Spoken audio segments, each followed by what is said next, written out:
Bonjour à tous, donc bienvenue dans ce cours sur les urgences cornéennes, dont on a voulu faire un programme assez large et utile en pratique clinique. Donc on commencera avec les kératites infectieuses, comment s'orienter. On poursuivra après avec les kératites neurotrophiques avec une présentation du professeur Boursier. On parlera par la suite des complications des greffes de cornée avec le docteur Pierre-Yves Santiago. Et on terminera la session avec la prise en charge des ulcères et perforations cornéennes avec le professeur Gabizon. Donc, sans tarder, je vais débuter avec l'orientation devant une kératite infectieuse. Donc, je partage mon écran.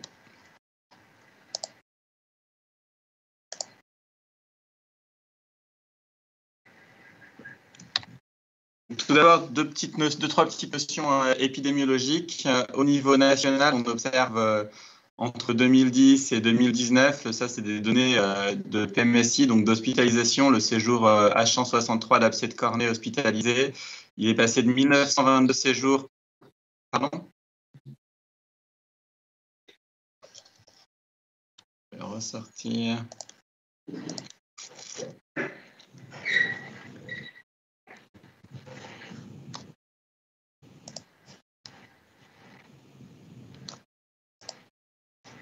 Est-ce que c'est bon? Je relance ma présentation. Vous avez mon partage d'écran? Oui. Yes. Allez, c'est reparti.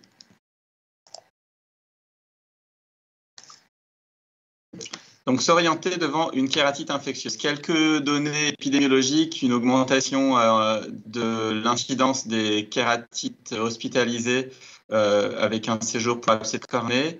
Entre 2010, où on avait 1922 patients hospitalisés, et 2019, 2941 patients, donc plus de 1000 patients hospitalisés en moins de 10 ans.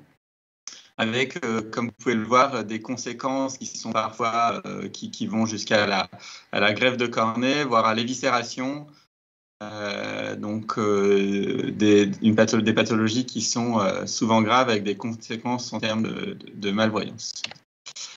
Donc, on a essayé d'identifier un peu les facteurs de risque dans cette étude épidémio. On a près de la moitié des patients qui ont eu un abcès de cornée sous lentille, avec une tendance à l'augmentation de la proportion de ce profil de patient sur les 10 dernières années.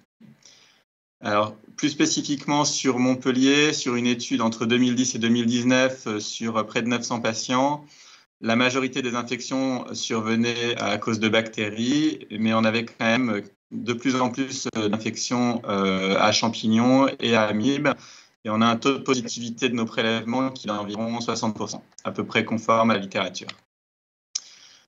On a essayé d'identifier un profil épidémiologique des patients qui présentaient une kératite sous lentille. C'était plutôt donc des femmes jeunes, l'été, et avec des infections à pseudomonas. Alors, quelle est la pathogénie des kératites infectieuses? Tout commence avec une altération du système de défense de la surface oculaire qui peut être liée à une lagophtalmie, un syndrome sec ou un traumatisme épithélial. Puis les germes vont adhérer à la surface épithéliale lésée. Donc, les lentilles de contact sont un facteur de risque important car c'est un réservoir de germes, c'est de véritables éponges à germes et provoque également des microtraumatismes épithéliaux qui favorisent la pénétration des germes dans le stroma grâce à leurs toxines et enzymes protéolytiques. Il s'ensuit une réponse inflammatoire avec des infiltrats cornéens, des néovaisseaux et des risques de perforation. Donc, en résumé, les facteurs de risque de kératite infectieuse sont les lentilles de contact, les pathologies de la surface oculaire, les anomalies palpébrales, les antécédents de chirurgie, de greffe de cornée ou de chirurgie réfractive ou toute autre chirurgie, et d'immunodépression, avec les corticothérapies locales notamment, et les causes d'immunodépression générales. Alors, l'orientation diagnostique commence avec le mode de survenue. Un début aigu et bruyant fera penser à une bactérie. Un début progressif et une kératomycose, une kératite amibienne ou une bactérie de développement lent comme une mycobactérie atypique. Et après un traumatisme végétal, il faudra penser systématiquement à une kératomycose. En cas de douleur on pensera, si la douleur est présente d'emblée, à une bactérie. Si on a un tableau un petit peu frustrant en termes de douleurs qui sont modérées voire absentes, à une kératomycose. Et si on a des douleurs très importantes qui contrastent avec une discrétion des signes cliniques, il faudra penser à une kératite amibienne. Alors, voici les signes de gravité qui sont aussi les critères d'hospitalisation des kératites infectieuses. La classique règle des 1, 2, 3, un tyndall de plus d'une croix, un abcès d'un diamètre de plus de 2 mm ou à moins de 3 mm de l'axe optique, une sclérite, une endophtalmie, une perforation imminente ou avérée, une suspicion de Pseudomonas aeruginosa ou une kératite avec une aggravation malgré un traitement ambulatoire de 24 heures. Donc, ça, c'est les critères locaux. Et les critères généraux, c'est un patient qui peut être monophtalme, les enfants, les immunodéprimés ou en cas de risque de mauvaise observance au traitement. Si on a un de ces critères présents, il faudra hospitaliser le patient. Le premier temps, diagnostic et thérapeutique, c'est le prélèvement en urgence avant tout traitement local. Il est indispensable en cas de sévère avec critères d'hospitalisation. Et on a entre 60 et 70% d'identification de germes. On commence par prélèvement mycologique, puis bactériologique. On fera une PCR amibe au moindre doute. À Montpellier, on la réalise systématiquement et on fera un prélèvement virologique également. Puis le prélèvement est techniqué au laboratoire avec un examen direct qui peut être réalisé dans l'heure, après un étalement sur l'âme, puis une mise en culture sur milieu spécialisé. Concernant les kératomycoses et les kératites amibiennes, il faudra attendre 2 ou 3 semaines pour avoir les résultats définitifs et la certitude d'un résultat négatif notamment. La PCR pourra être utile, elle est réalisée sur le grattage cornéen, elle sera très sensible pour rechercher une kératite amibienne et avec des résultats variables selon les études pour les kératites bactériennes et les champignons. Donc, commençons avec l'orientation sur le germe avec les bactéries. Donc, voici la présentation typique d'une kératite à Pseudomonas aeruginosa. Donc, ça sera un porteur de lentilles, comme on l'a dit, avec un infiltrat très blanc, à bord flou, avec un œdème, un stroma nécrotique, un anneau immunitaire, des sécrétions mucopurulentes abondantes et une réaction de champ antérieur avec un tyndall et un hypopion. On pensera à un staphylocoque, plutôt de type Saccharolyticus en cas d'abcès rond, peu infiltré, avec des limites nettes, une petite réaction de chambre antérieure et quelques micro-abcès satellites. Si l'abcès est unique, arrondi et blanc-jaune, on pensera plutôt à un staphylocoque aureus. Propionibacterium acnes est un germe qu'on évoque souvent comme une contamination, mais il peut aussi être pathogène. On y pensera notamment en cas de blépharite associée et si on a un infiltrat rond unique à bord net, blanc et périphérique cornéenne.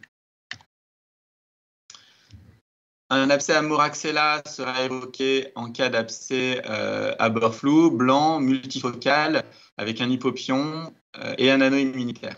Alors attention, c'est une présentation qui peut vraiment mimer celle d'une kératomycose. Donc,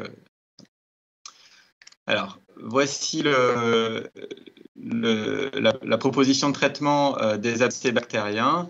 Donc, si on a un des critères de gravité qu'on a évoqué précédemment, ça sera une hospitalisation, les prélèvements, un débridement quotidien qui participera au traitement, des collyres fortifiés dont il existe de multiples protocoles à posologie horaire avec une émission progressive. Et on adjoindra des antibiotiques par voie intraveineuse ou par voie orale en cas de perforation imminente ou avérée ou en cas de sclérite ou endophtalmie. La durée de traitement en cas d'abcès avec critères de gravité sera de 4 semaines. En l'absence de critères de gravité, on pourra proposer une prise en charge ambulatoire. Alors, on propose à Montpellier de réaliser systématiquement un prélèvement, même en l'absence de critères de gravité. À la fois, en cas d'aggravation secondaire, on sera content d'avoir un prélèvement si on a une aggravation de l'abcès pour être plus rapidement efficace et également pour améliorer la pénétration des antibiotiques à la phase initiale. On proposera une bithérapie par collyre d'officine associant une quinolone à un aminoside ou de la rifamycine ou un macrolide à une posologie d'une goutte horaire pendant 48 heures. Et on ajoutera de la désomédine qui aura une action anti-amibienne au moindre doute sur une kératite amibienne, notamment chez un porteur de lentilles. Le patient sera systématiquement réévalué à 48 heures. En l'absence d'amélioration, il sera hospitalisé. Si c'est un patient qui a des douleurs, on proposera une antalgie et des cycloplégiques. Les corticoïdes, on y reviendra. On peut les prescrire à 72 heures si c'est un gramme positif et pas avant 5 à 7 jours en cas de gramme négatif. La durée de traitement pour un abcès ambulatoire, c'est de 2 semaines. Alors, quid des corticoïdes dans les kératites bactériennes? L'objectif, c'est de diminuer les T de cornée et les séquelles visuelles, ainsi que la néovascularisation cornéenne. On ne la prescrira jamais d'emblée, et seulement en cas de bon contrôle clinique de l'infection et d'abcès bactérien prouvé. Donc, comme je l'ai dit, à 72 heures en cas de gramme positif et pas avant 5 à 7 jours en cas de gramme négatif. Alors, quand est-ce qu'il faudra évoquer une kératite amylienne? Donc, il existe différentes formes cliniques, les formes précoces. Ça pourra se manifester sous forme d'une atteinte épithéliale qui peut mimer une dendrite. Donc, une dendrite sous lentille, c'est une amibe jusqu'à preuve du contraire. On peut avoir des petites élevures intraépithéliales d'aspect gélatineux, comme sur la photo. Il faudrait aussi évoquer une kératite amylienne en cas d'ulcère très douloureux, notamment. On pensera à une forme clinique particulière qui est la kératonévrite radiaire, si on a l'aspect que vous voyez sur la partie droite de ma diapositive, avec un infiltrat le long du trajet des nerfs cornéens. Alors, les atteintes amyliennes peuvent être beaucoup plus sévères, avec notamment des atteintes stromales, comme on peut le voir chez cette patiente qui a fait une nécrose stromale aiguë avec un desmétocèle secondaire et une réplication intense d'amibes. Alors, la proposition de prise en charge des kératites amibiennes doit associer un traitement local avec une bithérapie avec un biguanide, soit du PHMB, soit de la picloxidine, et une diamidine aromatique, soit de la propamidine, soit de l'hexamidine. En cas d'atteinte profonde, on associera un traitement général avec du triflucan. Alors, la corticothérapie dans les kératites amibiennes, elle doit être maniée avec extrêmement de précaution. Généralement, on ne prescrit pas avant au moins 1 mois, et uniquement s'il y a vraiment des critères de gravité de néovascularisation cornéenne, sclérite ou réaction de chambre antérieure. On peut parfois utiliser une corticothérapie orale un peu plus précocement sur un œil très inflammatoire ou en cas de sclérokératite. Il faudra penser à poursuivre les anti-amibiens au moins 1 mois après l'arrêt des corticoïdes en raison du risque de résurgence des kystes amybiens. Alors parlons maintenant des keratomycoses. Il en existe 2 grandes catégories, les filamenteux, Aspergillus fusarium, plutôt dans les régions tropicales, et les levures, classiquement la candidose cornéenne, plutôt dans les régions tempérées. Ce sont des germes opportunistes qui sont présents chez 20% de porteurs sains et qui surviennent donc principalement sur un terrain débilité. Le plus souvent chez les patients qui ont une corticothérapie locale au long cours. Donc, il faudra vraiment y penser chez les patients qui ont des greffes de cornée encore sous corticothérapie locale. Il faudra y penser également en cas de traumatisme cornéen végétal, de pathologie cornéenne, de kératoconjonctivite sèche, atopique ou d'exposition, et chez un patient porteur de lentilles de contact. Alors, la kératomycose, il faudra l'évoquer si on a un abcès gris, sale, d'aspect sec, à bord irisé, peigné, avec des micro-abcès satellites. Des dépôts de pigments sur le fond d'ulcère font penser aux filaments pigmentés d'une kératite filamenteuse, un infiltrat inflammatoire stromal, linéaire et des micro-abcès satellites, une plaque endothéliale, un anneau immunitaire autour de l'infiltrat central. Donc ici, quelques exemples photographiques typiques. Bien y penser chez un patient qui a un antécédent de greffe de cornée. La proposition de prise en charge est la suivante. En cas de kératomycose débutante et de levure identifiée, on proposera une bithérapie par amphotéricine B, voriconazole. En cas de filamenteux identifié par natamycine, qu'on prescrira en ATU associé à du voriconazole. Et en cas d'atteinte cornéenne profonde, il faudra associer un traitement par voie générale, par triflucan ou sporanox, en cas de levure identifiée. Et en cas de filamenteux identifié, par voriconazole par voie générale. Et on n'hésitera pas à associer également des injections intrastromales de voriconazole, des lavages de chambre antérieure en cas d'abcès qui va fuser en chambre antérieure, plus ou moins de lavage au voriconazole. La durée de traitement, elle est généralement assez longue, au minimum de 6 semaines en cas d'atteinte épithéliale faible, et elle peut aller jusqu'à plusieurs mois, jusqu'à au moins 6 mois. La corticothérapie dans les kératomycoses, elle est contre-indiquée à la phase aiguë. Comme dans les kératites amibiennes, on n'en parle pas avant 1 mois. Elle sera indiquée en cas de sclérite ou sclérokératite, de réaction inflammatoire de champ antérieur ou de neovascularisation cornéenne agressive. Sur un œil très inflammatoire à la phase aiguë, on peut manier avec précaution les corticoïdes par voie générale, et la cyclosporine, notamment chez un patient greffé, pourrait être utilisée. Et la cyclosporine a une petite action antimycotique également à prendre en compte. Il faudra réaliser une greffe de cornée à chaud en cas d'atteinte préperforative, perforative ou d'infection non contrôlée. Et on ne prescrira généralement pas de corticoïdes en local avant 1 mois, car il y a un risque de réactivation de la kératomycose sur la greffe à chaud. Donc voilà un exemple clinique d'un patient qui a une kératomycose avec une optimisation réfractive. Donc, comme vous voyez, c'est un abcès qui a commencé sous lentille avec une acuité visuelle à 6/10, un petit abcès initialement donc le prélèvement a montré une kératite filamenteuse avec des cultures positives à fusarium.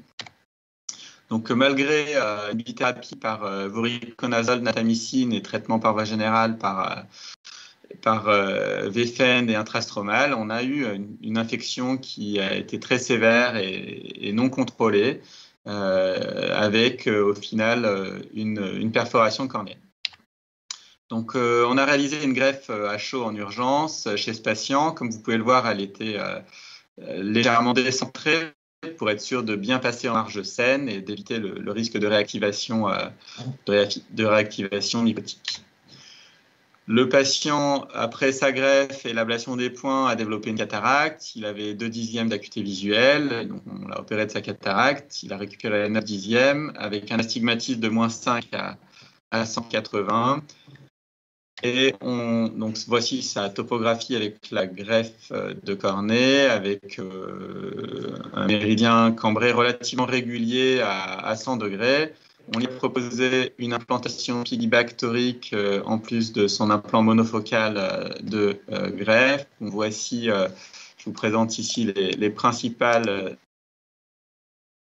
étapes d'implantation piggyback chez ce patient greffé. Donc, voilà, chargement de l'implant dans sa cartouche.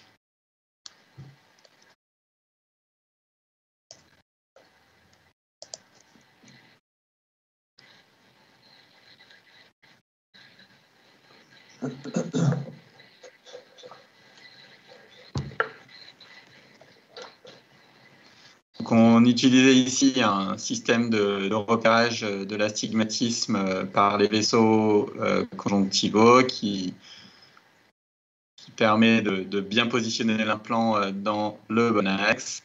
Voilà, dilatation pupillaire. On voit sa greffe de cornée un peu décentrée, assez astigmatogène, son implant monofocal. Et on va injecter cet implant.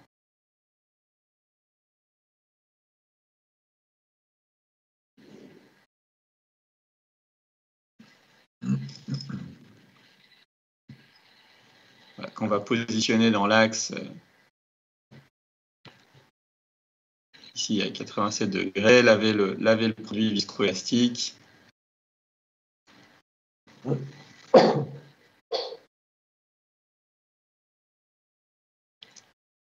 Et finir de positionner l'implant.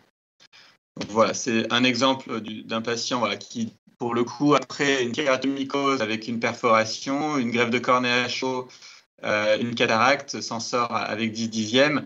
C'est un exemple un peu extrême qui incite à, on va dire, vraiment être combatif dans les kératites, qu'elles soient bactériennes ou mycotiques, en sachant que malheureusement, tous les patients n'ont pas ce résultat final et ça nous arrive aussi d'avoir des patients qui ont des pertes visuelles sévères.